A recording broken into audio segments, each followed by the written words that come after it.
നിങ്ങൾക്കെല്ലാവർക്കും കർത്താവിൻ്റെ അനുഗ്രഹങ്ങൾ നേരുകയാണ്.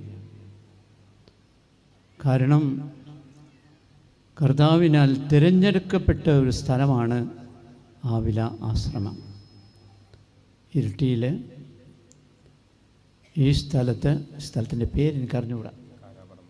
കാരാപ്പറമ്പ് ദൈവത്താൽ തിരഞ്ഞെടുക്കപ്പെട്ടതാണ്. എന്തിനു വേണ്ടിയാണ്? തൻ്റെ മക്കൾക്ക് വചനം വിളമ്പിക്കൊടുക്കുവാനായിട്ട്.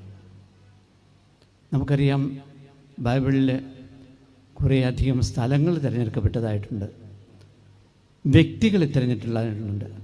അപ്പം അങ്ങനെ കർത്താവ് പ്രത്യേകമായിട്ട് ഈ സ്ഥലത്തെ തിരഞ്ഞെടുത്തിരിക്കുകയാണ് വചനം വിളമ്പാനായിട്ട്.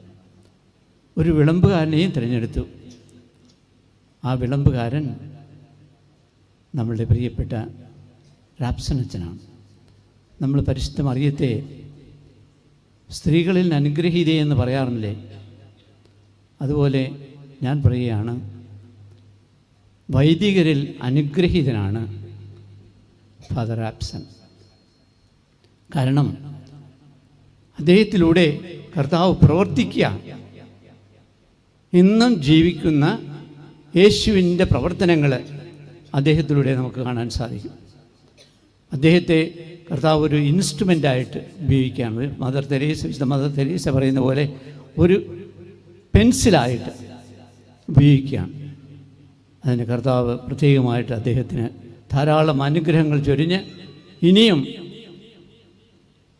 ധാരാളം ഇവിടെ തന്നെ പ്രവർത്തിക്കുവാനുള്ള കൃപ സർവശക്തൻ നൽകട്ടെ എന്ന് പ്രത്യേകം പ്രാർത്ഥിക്കുകയാണ്. നമ്മളെല്ലാവരും അനുഗ്രഹീതരാണ്. കാരണം പരിശുദ്ധാത്മാവിനാൽ നയിക്കപ്പെട്ടാണ് നമ്മൾ ഈ വിശുദ്ധ സ്ഥലത്തെത്തിയിരിക്കുന്നത്.